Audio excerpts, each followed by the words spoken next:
Hello, thank you all for joining CS25 Transformers today. For today's talk, we have Ming Ding, a research scientist at Zhipu AI based in Beijing.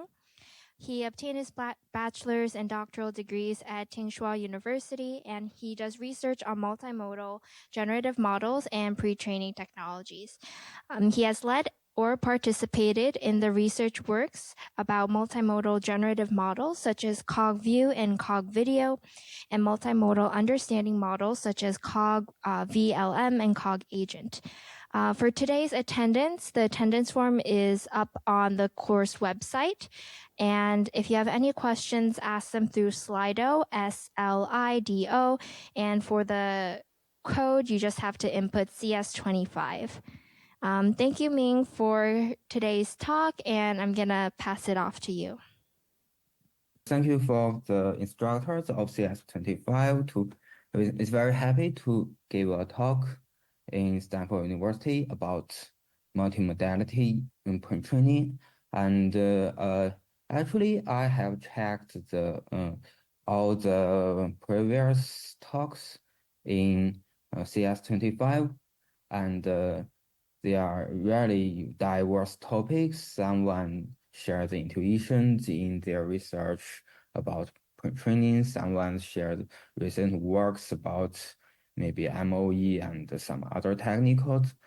Actually, I'm working in a large language model company in China, and our company working on pre-training, and maybe there's lots of different area from a large language model and multimodality model and generative model, diffusion and text-to-speech, something like that. So I lead all the multimodality model research in Zhipu AI, so I will share lots of different topics in this talk. Some of them may be not very familiar to you, so yeah, it's okay, but you can get more information on different areas.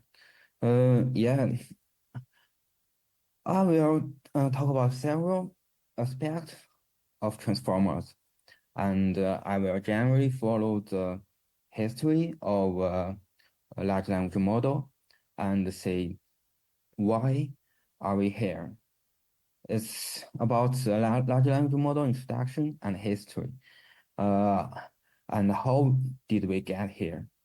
It's about some practical techniques for training large language models. And what are we working on? It's about the last 1 year, the real language models and other techniques in the papers of all the real language model community. And finally, I will talk about some possible and valuable direction for research in multimodality. Okay.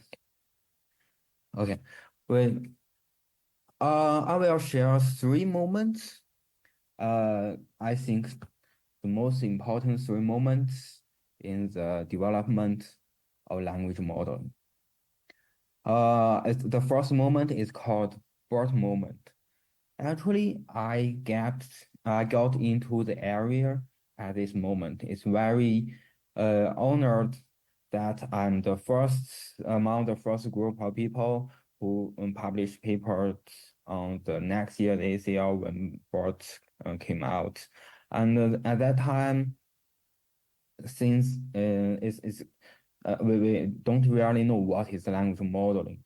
So at that time, nearly all the people were talking about how can we get a better self-supervised method for NLP. At that time, a common opinion is mask language model is just for is good at understanding the text, and GPT, the autoregressive model, is better for text generation, and T5 maybe can do the both, but is redundant. And that's true. But nowadays we will say that GPT has now nearly a silver bullet of all the NLP problem. It's it's some sometimes the things changes and we will back from that time point and know how the language model changed and how we got more and more knowledge about language model. So at that time, the I'm also among one of them who want to develop a new self-supervised learning method for NLP.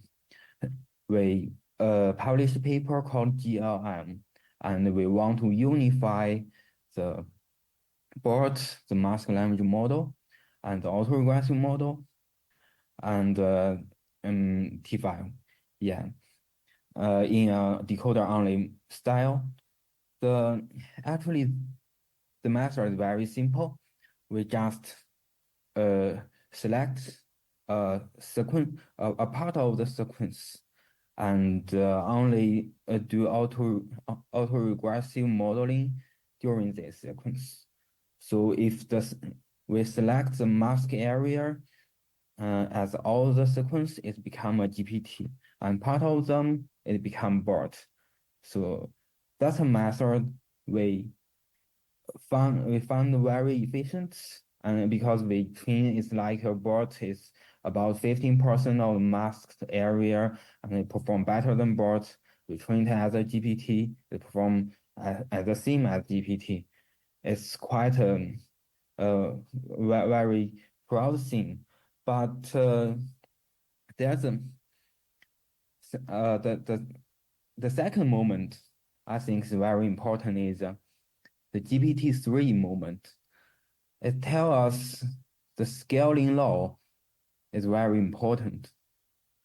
So you can design different architectures, define different laws, different self-supervised tasks, and different methods to schedule different models. But the performance maybe has some upper bound. But if you add more compute, you can get a guaranteed performance improvement. You can predict the results perplexity based on the fitted curve. So at that time, the language modeling has become more and more engineering. If you have find a very good point, you train a language model. If you want to scale it, your boss give you 4 times of monies.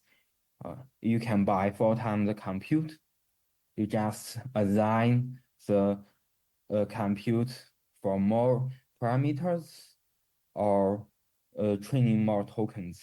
This is called scaling law, and they tell you how you can assign different potential of your monies. So at that time, you don't really the language model don't really need some maybe architecture innovation or algorithm innovation. So it's become a engineering thing.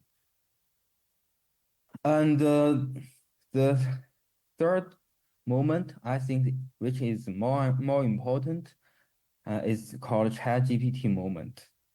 At that moment, it tells us a very important fact is task adaptation is cheap. And what is very important is the knowledge from pre-training. This is a very bitter lesson. So I have told you that at that time we designed different losses, different architectures, but some of the the aim of design different losses is to perform different tasks. For example, the autoregressive model cannot fill in the blank in the sequence, but GLM and BERT can. So we use different pre-training tasks. But currently, we know that the task adaptation is very cheap. You just need to fine-tune your language model at the final period. What the only important thing is your pre-training loss. The left figure is from Instruct GPT. It's actually the paper about ChatGPT and how can we align a pre-trained model to a chat model. It told that the alignment can give a very huge improvement on human preference compared to the original pre-trained language model. And the right figure is actually a recent paper in our company. It's tell us a very important fact.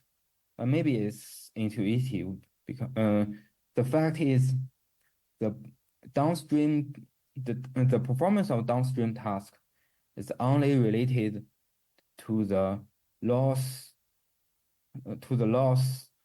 of pre-training.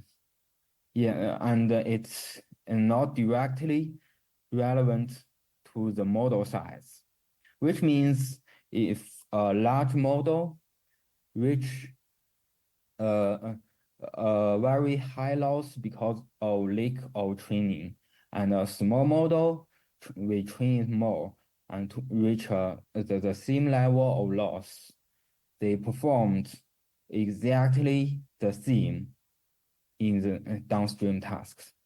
So the so-called emergent ability and some other maybe ability strange rumors are not true. Actually, not the ability is not from the number of parameters of language model. It's actually from only relevant to the loss of your language model. So all the language model become a game of curve fitting. It's actually the current situation of language model research. So there's also some technical details of large language model. Even we know it's not curve fitting, but there's a lot of important things. So we will back from some basics and talk about the transformer architecture. A very interesting thing is the most important improvements nowadays are still from the first author of the transformer paper, the norm, and maybe from his other papers. So actually the real innovation in the architectures is very small. I can summarize some common adaptation on transformer currently. First is decoder only. The original transformer is a encoder-decoder architecture. So it's redundant because the important the encoder and the decoder should learn how to understand the text from different parameters. So it's redundant. And currently, we only care about decoder only architectures. The second one is pre-layer norm. In the original transformer layer, the layer norm is after the residual connection. It's called a post-layer norm. And currently, we usually use pre-layer norm. The rotary position embedding is something very special because it's not published from a paper. It's not published from a Chinese blog. but currently is proven very efficient. And the group query attention is actually from another paper norm. It can save the inference memory. And GLU variant is also from norm. It's just a replacement of the MLP. And mixture of export is actually also from the norms paper. And you can use the thin flow of small parameter to get better performance.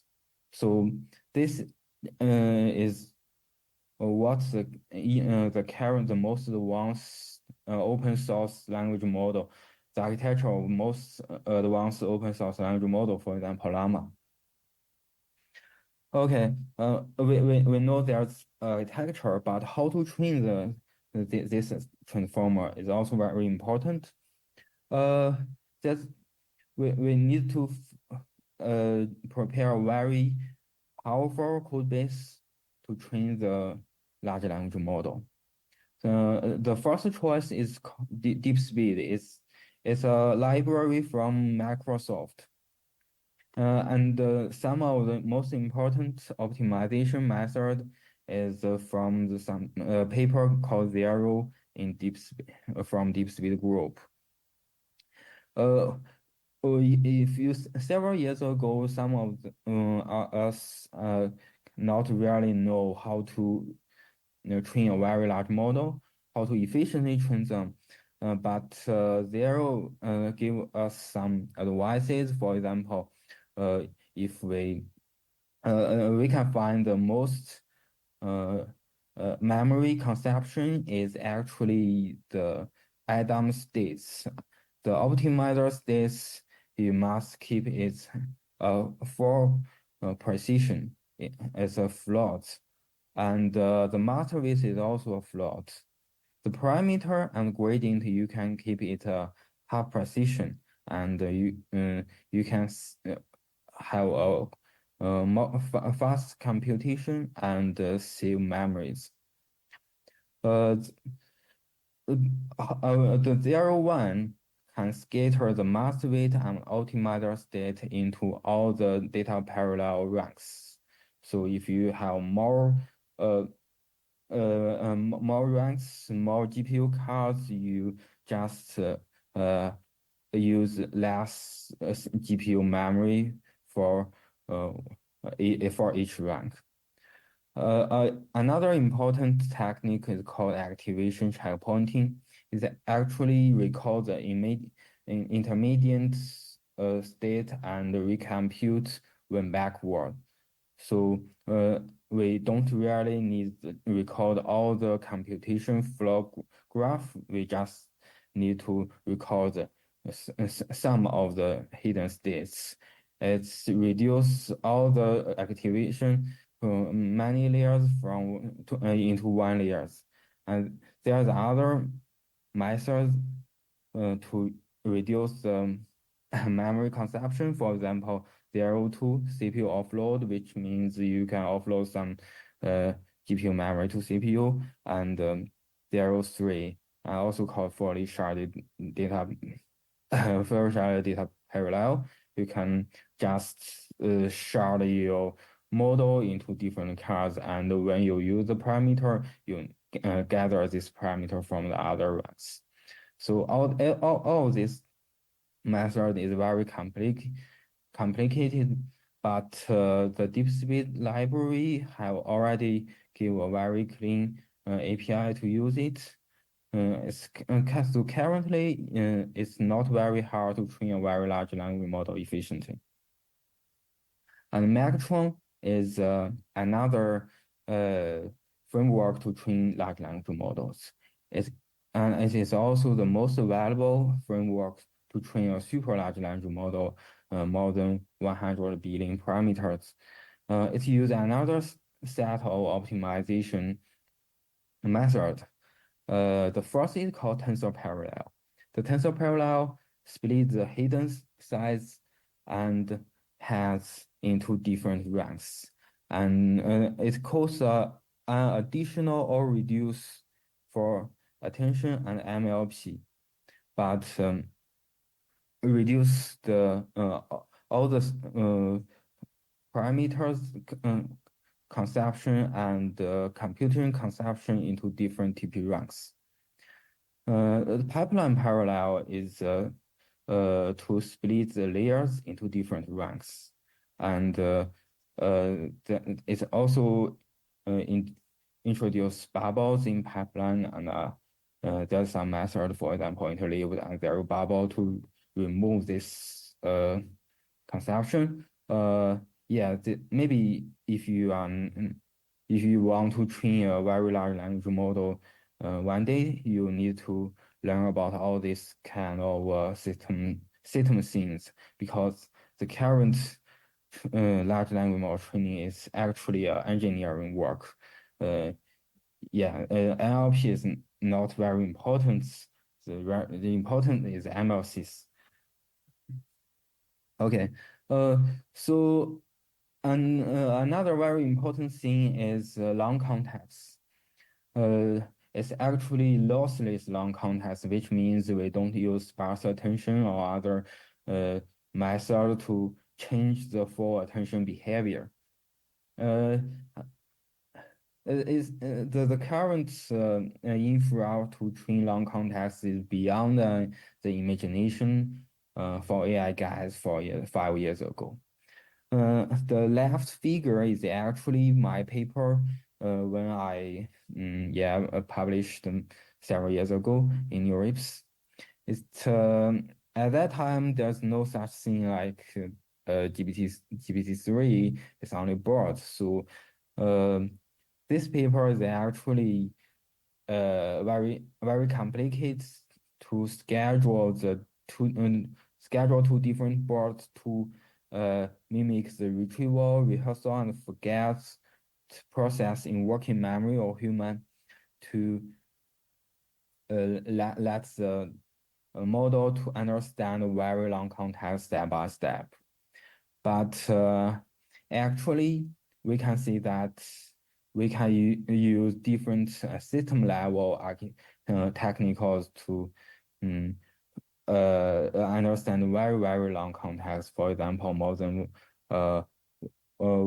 100,000 lengths is full attention.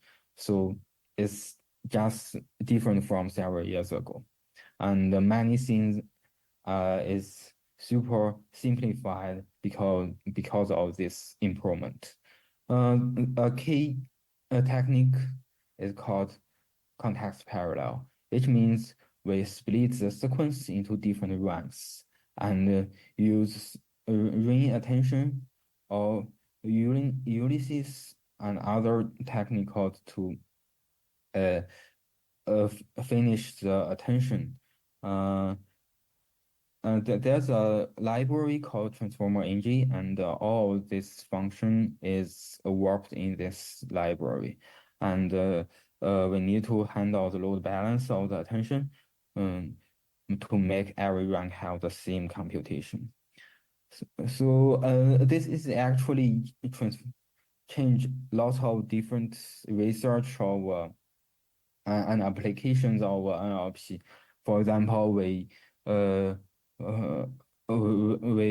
summary and extract some facts from the documents several years ago using like BM25 or and other retrieval method, and currently we can just use a transformer and full attention to get the information and understand it. It's quite important improvement. So using this very powerful infra, we can train very large language models. And for the alignment, the first period is called SFT and supervised fine-tuning. It's actually a very ordinary fine-tuning for language model, high quality data. And the high quality data is usually from human annotation. This human annotation is not just crowdsourcing. you need to hire experts from different domains to write this high quality answers to train the model. For example, if you want the model to uh, write some code and explain the code in a very formatted way, you need to hire a very uh, experienced programmer to write some example to teach this language model. It's not just crowdsourcing. This is quite different from the previous human annotation. And we can also extract the uh, question answer pairs from more powerful models like GPT-4 Turbo to train our model. But this is actually not allowed by OpenAI, so you cannot use this method to develop their a model to competing with them.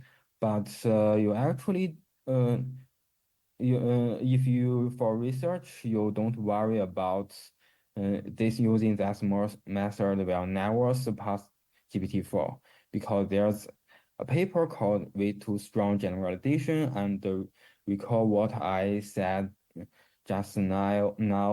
What's really important is your pre-trained loss. If your pre-trained loss is lower than your teacher model, you can also uh, surpass your teacher model. Uh, Even you use SFT data from your teacher model. Yeah. And another period of alignment is called IRHF. It uses reinforcement learning from human feedback to uh, improve the model. But actually, the most open language model didn't use this method. The main reason is PPO is very hard to implement. It could be very powerful if your reward model is good enough, but very not easy to train. So uh, there's some more easy method. And most open source language models they use the DPO method. It's from paper from Stanford, and we only need some pre-reference pairs and use this formula to update your model. You don't need you don't really need a reward model. You don't really need a reward model. You just need some pairs. Maybe this pair should some on-policy pairs, but yeah, but it's much simpler and also very powerful. So these are basics of how to train a language model currently. Uh, and it seems like it's nothing about NLP. It's actually a party of MLC skies. So what are the LLM pre-trainer doing? Is actually the most important things is data. Currently, the data cleaning, filtering, synthesizing is the most important thing of all the large language model company, which is a open secret.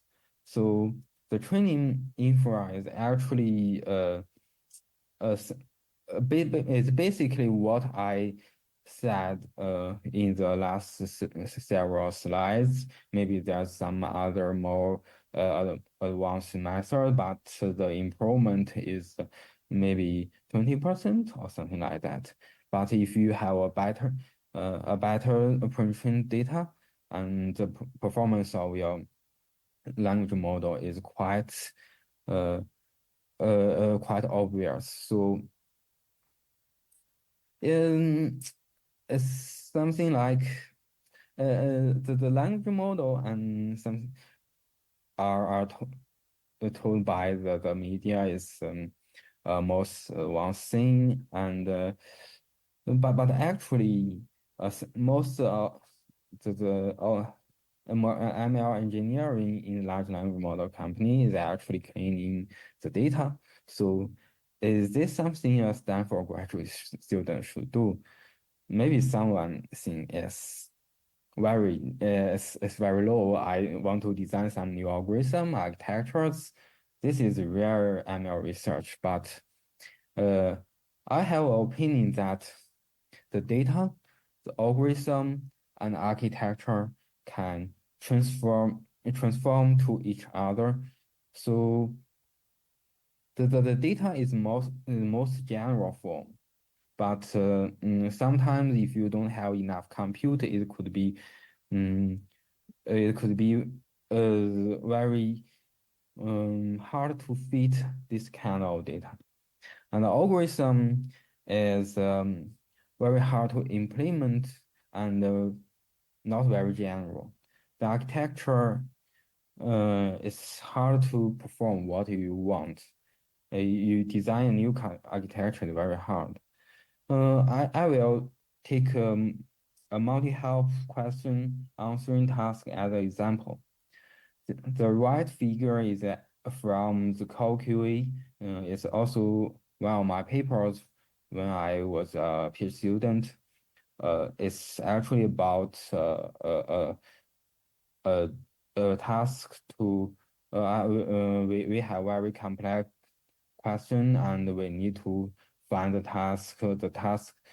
find the answer from several documents, but you need to find a chain reasoning between different documents to get the final answer.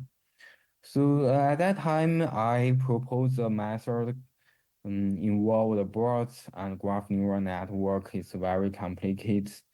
Um, and finally, I got a very good performance and 10 points better than the prior method. But yeah, this is actually some algorithm or architecture uh, innovation. It's very fancy and get a very high score in ACL review. But there's some other concurrent work use MCTS, the Monte Carlo tree search, and BERT and something like that. It looks like algorithm level innovation to solve this problem. But currently, this problem can be easily solved by a very long context GPT and chain of thought reasoning.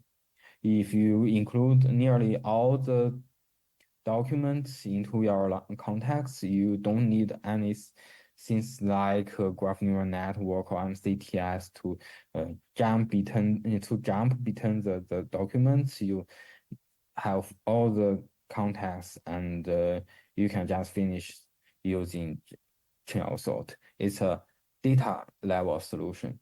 So the data level solution is, of course, the most simple one because you just add the data into your training purpose and you can just finish this task while not affect other tasks. So the data cleaning, filtering, and synthesizing is not a very easy work, and it actually very important view to important to do this is we should transform our view of data and algorithm architecture to fit the current era.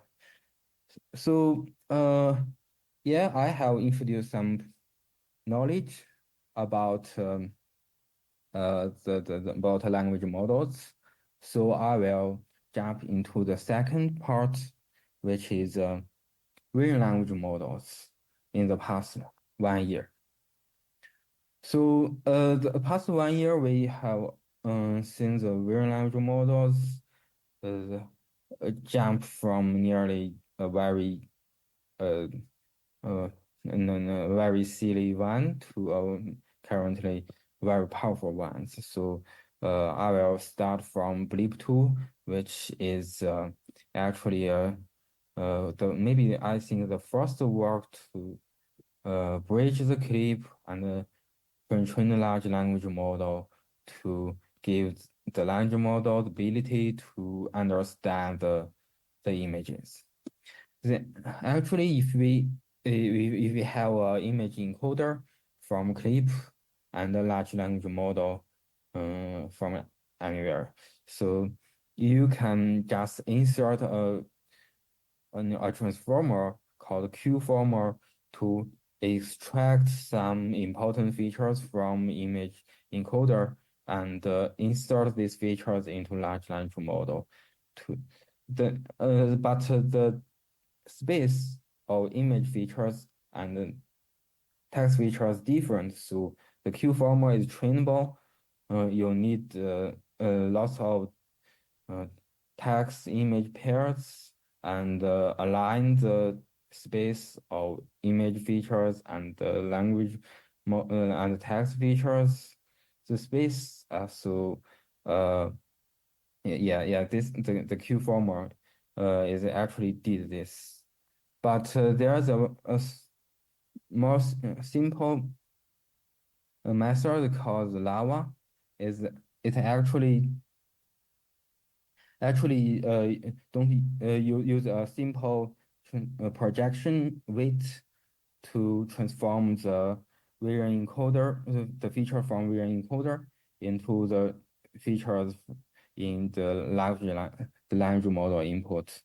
So it quickly becomes the most popular architectures of vision language models. CogVLM is a work from our group. The motivation of CogVLM is to keep all the language behavior while we add language image understanding ability to the language model. For Lava and for the previous method, maybe you actually can train the language model and get a better performance, but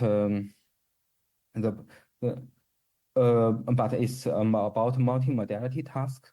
The language ability of the model will be reduced if you train the language model during the text image alignment. So we first use a vision export to add new parameters in the backbone, and the new vision exports only deal with the image features, and the original widths in feed-forward layers and the QKV matrix deal with the original text features. So the original behavior of language model is kept, and we add lots of new parameters to train and get a better performance of language of multimodality models. The CogVLM achieves state-of-art performance of several benchmarks, including image captioning, grounding, and VQA, and some other very large model benchmarks. And it's also open source, so you can download it from our GitHub.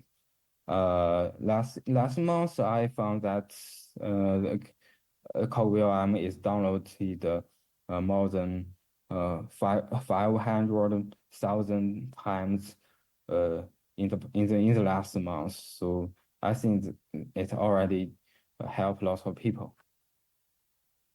And CogAgent is another works from our group. It's use a different architectures because we want a high resolution with cross attention. Why is cross attention? Because we don't want to we just want a high resolution input. I don't want to let all the hidden size is the same as the the language model hidden size, which is very large. So we use a cross attention to deal with the low resolution, the high resolution channels. It's slightly complicated, but the performance is very good. We can find this model is actually trained to be a web agent, and it's just take a screenshot as input, and it will perform different operation on the screenshot. For example, this is a example for a search the last year's best paper in CVPR. So we asked the model these questions. They told me you need to type the best paper of CVPR 2023 in the box at this position, and step by step, finally we get the information, and we can also use this method to book some tickets or some other perform some other tasks. Yeah, this is also open source. Some other popular architectures about vision language modeling includes Wiry. It's actually an ensemble of different vision features and input, and is largely improved OCR performance. But what I want to stress is we actually the most in our most advanced vision language model GLM-4V, we actually use a more simple architecture. It's actually a small adaptation upon Lava.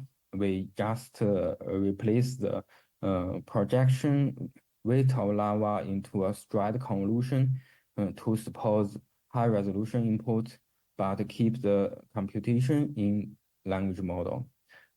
Using this architecture, we can train the vision language model mixed with the text, and finally, we get a good performance.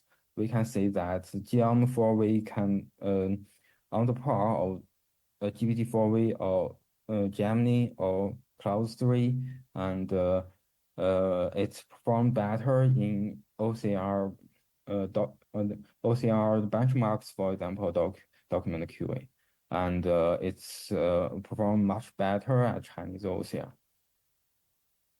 This is an example of our most advanced GLM-4V model. You can download our app from this chatglm.cn website. This is actually a very hard to recognize draft, but it's also a meme. The model can analyze it very accurately and can translate what is really right. So yeah, you can experience our model. Is totally free from this website. Okay, we have some introduction about vision language understanding. It's more about engineering, but it's multimodality. And another half of the vision language research about image generation, and is also relevant to transformers. So I will also introduce this the rule about image generation. Yeah, for 3 or 4 years ago, we already know the GPT is very powerful. So we want to auto-regressively modeling the text generation for using the GPT architecture. So this is the work of CogView. It's also my work at 221 is it's a very simple framework because we know that GPT can only predict multinomial distribution. So we need to find some method to train the image in a discrete way. There's maybe 2020, there's a paper called RGPT from OpenAI. It's trained directly on the pixel level for autoregressive modeling, but the sequence is very long, so you cannot train a very high resolution images. So we can first train a image tokenizer. It's actually a VQAE to discrete your image into several tokens, and you prepare the sequence of text image as the first text first, image later, and you can use GPT to train this kind of sequence. And finally, during the inference, you first import the text and then predicts token by token in the image token. In the image, you can generate some image. Yeah, this is a very simple idea, and a concurrent work called DALI and the most powerful work called Party is from the same idea. Okay. But yeah, we know that we can generate image using GPT. So a very natural idea is can we achieve some universal modeling for real language tasks? So if we just tokenize the image just like the text, we can generate image, we can generate text from the image, we can generate image from text, and only generate text. So this is a very natural idea. And I also did this in CogView 2, maybe 2 years ago. And yeah, the algorithm is also very simple. It's just you in the sequence you change different position of text and image sequence. If first text then image and you mask all the things, it's text to image generation. If first image then text, it's image captioning, and you can also guess other formats like mask autoencoder or something like that. But the problem is when you compare this universal modeling system to diffusion or vision language modeling, vision language model, you will find the image generation is worse than the diffusion and very slow compared to diffusion. For image understanding, it performs worse than vision language model because when your image is when you transform your image into discrete tokens, lots of information is lost during this process. So the performance is worse than the vision language model. So using this method, you can achieve universal modeling, but you just achieve universal modeling, you cannot achieve the best performance on any task. And so the diffusion method actually wins the game of image generation and not the autoregressive. Although in the NLP domain, the autoregressive method is dominant, but in image generation, the winner is diffusion. So what is the diffusion? Diffusion is actually another is a totally different self-supervised learning method compared to autoregressive method. It's you can also think it's autoregressive on a Fourier domain or something like that. So, but actually, yeah, it's the DDPM is the original paper of diffusion model is still the most popular framework of diffusion modeling. We can define lots of steps. We gradually adding noise to a clean image, and we get different intermediate states, and train a model to predict the noise, the original image, or something like V is the velocity of the angle is of the log SNR actually, given the noisy important noisy image. So it's totally different, but the most advantage of diffusion model or autoregressive model is that during sampling, we during sampling we can during sampling we can use full utility of GPUs, because in our regressive model, when we decode a token, we actually waste the power of the GPU. It is the utility of GPU is very low if the batch size is small, the batch size is equal to 1. But for diffusion model, we just input all the image into the into the model, so it can utilize the GPU, and it can sampling much faster than autoregressive model. Okay. The relay diffusion model is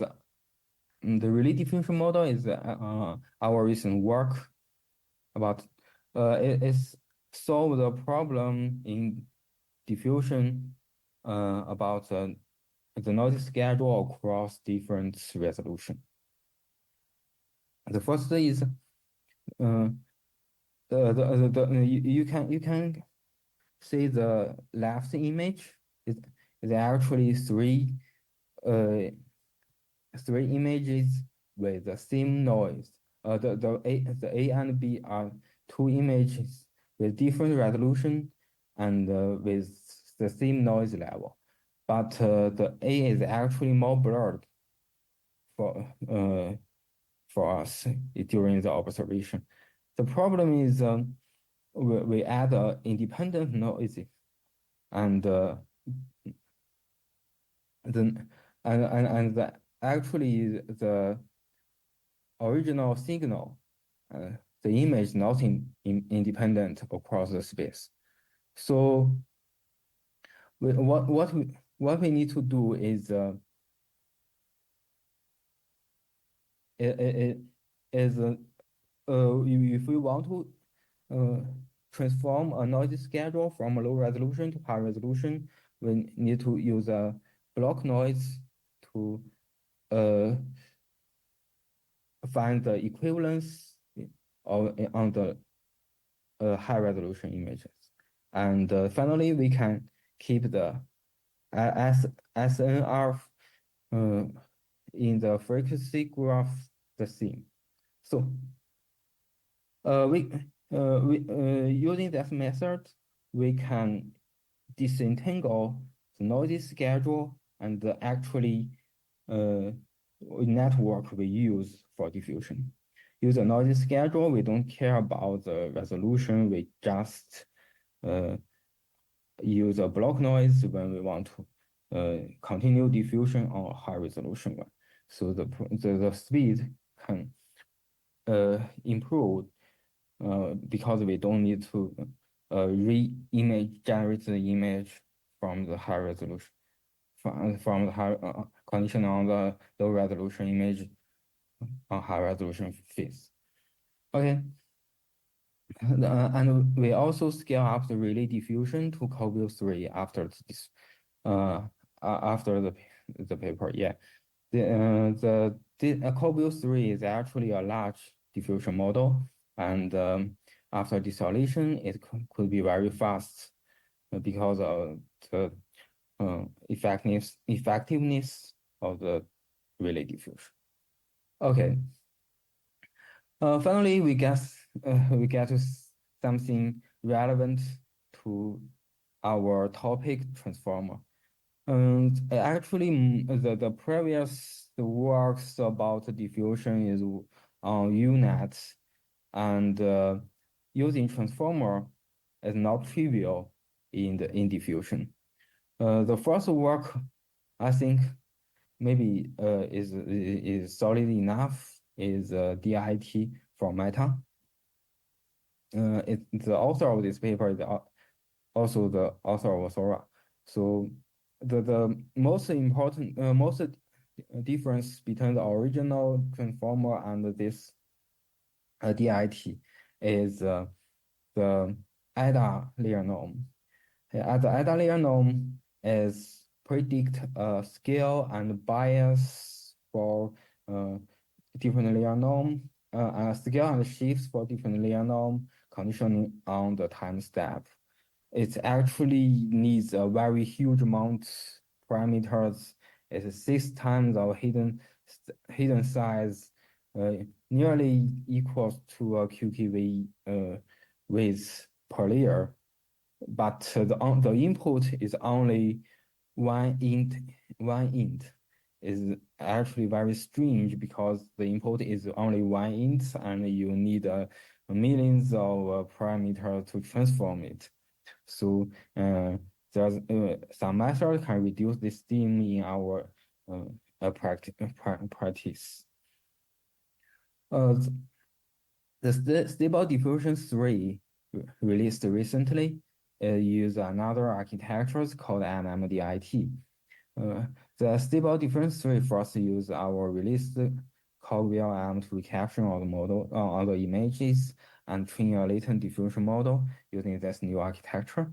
The new architecture seems like very complicated, but the most important thing is they use vision and text export like CogVLM instead of cross attention to T5 features like the previous ones. So finally, we will talk shortly about video generation because Sora is currently very popular thing. We published video generation work several years ago and finally it's published on Aclear. So it's maybe the first open source language model for text video generation, but the performance much worse than the current Sora because it's autoregressive. So using diffusion, we can get better. We currently also working for replication of Sora-like models, and our we can summarize that the improvement of Sora come from this aspect. The first is there's no flicking in the videos, and it can generate high quality images. The first one, to de-flicking, can be solved by the 3D latent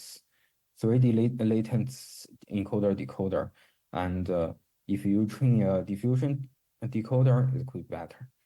The high quality is thanks to the scaling up, and it requires very high resolution, and this is something related to the long context fine tuning and context parallel techniques in the language model infra, which I introduced at the beginning of this course. So the most important thing is they use the infra, use the infra in language model training into the diffusion and make it very easy to scale up and scale up much larger than the other companies. Yeah. And finally, the most important thing is data coverage. It needs a very heavy data engineering and video recapture. Okay. So this I have introduced many topics of current multimodality pre-training and some problems in this transformer community. So there are some trends I think will happen in 1 or few years in the multimodality area. In the next 1 or 2 years, we can easily recognize grounding all the common themes, attributes, and human expressions and other lots of high-level vision things. And all these things will be very cheap and be basically solved. So this will happen in 1 or 2 years. At that time, the long tail problem of auto driving could be alleviated or not solved, but largely alleviated. And the second prediction is the video understanding will become very important in the next 1 or 2 years because it's very useful. We we have lots of video in the internet and in our everyday life, but it's very hard. And currently, we cannot understand video well. And the most powerful video understanding model currently is Gemini 1.5, but it's all basically lots of hallucinations and wrong counting and lots of weakness. So there's a very large room to improve. Another thing is we have enough compute to deal with the video now, and especially in the next 1 or 2 years, because the next generation of NVIDIA GPU and the requirements from the large language model.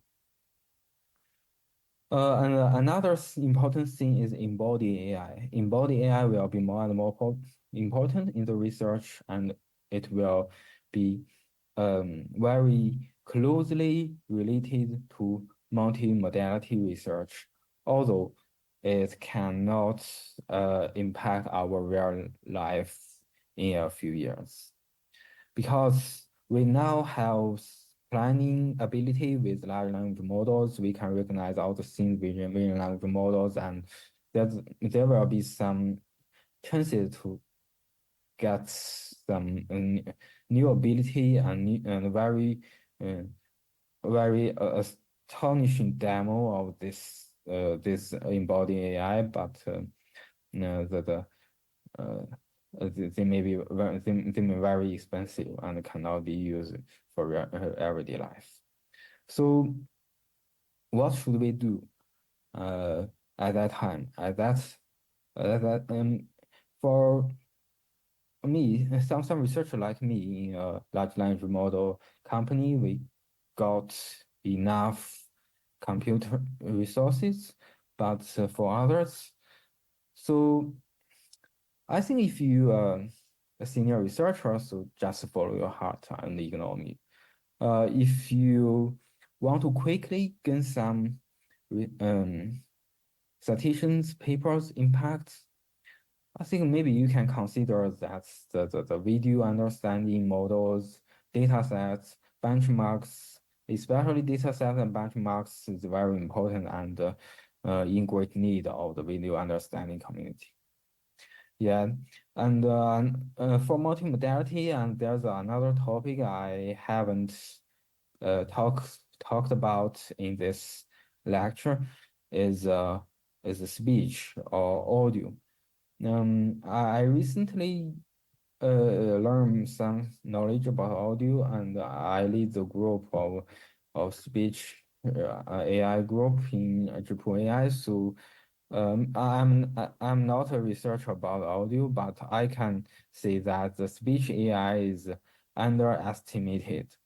It's actually very important for the user need and application, but there's no enough GPU and researchers put into these areas like in language model.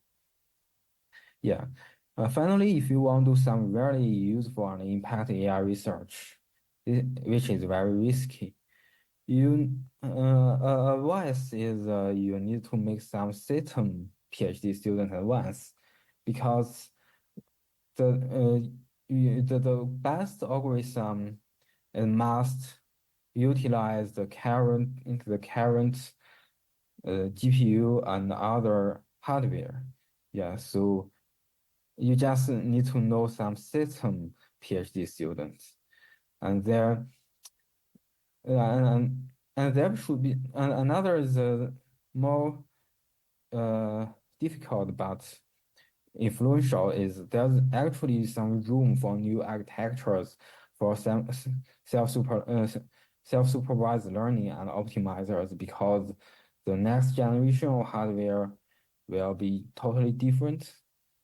So maybe the transformer will be have some competitors, and also the autoregressive modeling method. So there's some room, but it's very hard and need some computational resources.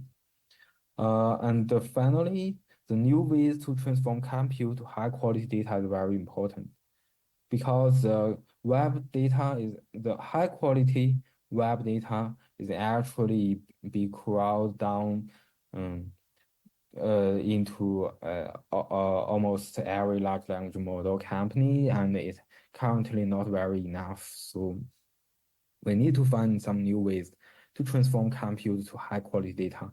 For example, how to synthesizing the new data using code execution results, using maybe MCTS or reinforcement learning or some other method. It's very big area and in the next few years.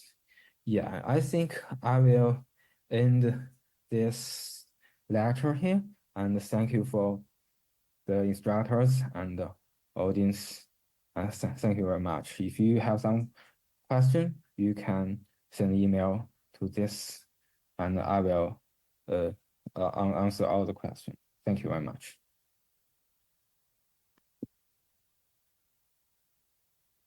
Okay, thank you very much, Ming, for the amazing talk and all the useful advice. So yeah, we have some questions. I got one through Zoom, and there's several also on Slido. So Emily, are there any in-person questions from your end? Or? Okay, if someone has some question, and you can type in the chatting in Zoom if you are using Zoom. Let me see. Okay, yeah. Here's some questions on Slido that I'll ask. The first is that the success of long context windows must come at a cost. What is this cost? The cost is a very long time consumption. You just need to run your inference engine for a very long time. Actually, the current inference system of large language model can be split into two periods. One is profiling. You need to import a very long context into your engine, and the another is decode, and you generate the token by token. So most user cases actually not generate a very long context, not understand a long context, and generate a very few tokens about the question. So we can bear maybe 1 minute to let the language model to just run the long context understanding and then begin to answer your question. So this is a course. You need to wait for maybe several seconds or 1 minute. Yeah. Right, oops, I was muted, but yes, thanks, that makes sense. So there's two questions which are pretty similar, all upvoted on Slido, talking about the quality of data. So recently, folks have been saying that the quality of data is what really determines final model performance compared to anything else. Do you agree? And related to this, do you think there's still a lot of work to do around improving the architecture of models, or has attention shifted to focus on data? Yeah. I think this is very reasonable. Actually, what the whole community is doing is to improve the data. So I just talk about this opinion in the lecture is the architecture, the algorithm, the data can transform to each other. If you have some idea, you can inject the inductive bias into architecture. You can design a new algorithm, and you can prepare some data to tell your model to act like that. So many of the very special cases you can use data to solve the problem. So the high quality data is more important the architecture updates to for many tasks. But I think if you can find a general update of transformer, it's very valuable. If it just increase the power of the model to fit in the data, is very valuable. Yeah. Right, great. Here's a question. Why is autoregressive architecture inferior to diffusion in image generation? Uh, yeah. It's very complicated. This question is very complicated actually. So, the diffusion is totally different as in autoregressive to some extent. But the most important thing I have talked about in the lecture is the speed of generation. For autoregressive model, if you use a very large model, you train it for a very long time, I believe we can get a very good result. We can also generate high quality images using autoregressive methods. This is okay, but the time to generate an image is very long because we need to predict the token by token, maybe a high resolution image, maybe thousands of tokens is but for diffusion, we use several steps of feed forwarding all the image. We don't need to token by token prediction. It will be thousands times faster than autoregressive model if you are generating a high resolution images. So this is a very obvious advantage. And for the modeling power, I think the most important thing is maybe some relation between the space is actually not we are not modeling well by autoregressive model because the leftmost pixel and the right bottom pixel is very far in autoregressive model, but in diffusion model is actually we can see each other, so it's not a problem. But for autoregressive model, it have position problems, so it's not easy to modeling a very complicated 2D spatial problems. This is also a possible reason, but I cannot give a very good answer about this question. But yeah. This should be more research about that. Yeah, thank you. Right, great. Thanks for that detailed answer. So someone is asking, how is the CogAgent model different from the CogVLM model? Oh yeah. The CogAgent model is actually fine-tuned from the CogView model, but the CogAgent model deal with high resolution and web screen cases, because our motivation is that the high resolution input for web page is very important because there's many words, many icons, something very small, and you need to use a very high resolution model to deal with it. But if you just extend the input resolution of CogVLM, the consumption is very high, so we use a cross tension module adding to the CogVLM to get CogAgent. This module is much lightweight, so we can deal with the high resolution more easily. Yeah. Great. Here's a question about video. How do you think video understanding will aid AI's ability to have a stronger physical understanding of the world? Okay, that's a very good question. I think yes. My answer is yes, but it's actually a bilateral problem, is because if you don't have some data source which contains the physical rules, you cannot train a good video understanding model.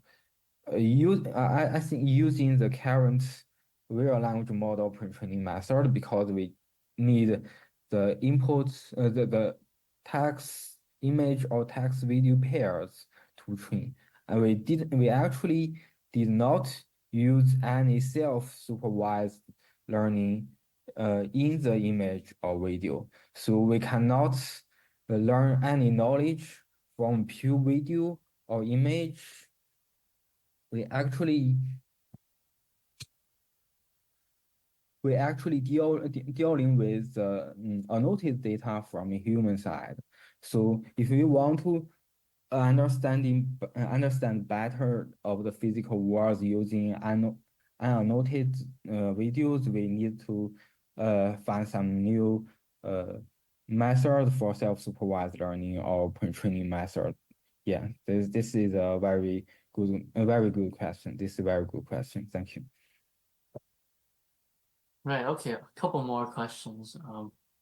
Someone is asking, are there VQA tasks that involve multiple turns of conversation in a tree structure, similar to a tree of thoughts or beam search style? Okay, yeah, maybe, but I still think it's different, and the trial source way could be better because it can it's aware of other math information. For example, the wrong path, the other failed case, something like that. So, my experience is if you can include all the contexts in your input, you always get better results. So yeah, maybe either tree of thought or some other different process procedure and some other information. You just include them into the context. The language model will learn to how to deal with them and understand better than the beam search, which is actually a hard-code method to compare the top probabilities. It should be better if you do it right. Yes.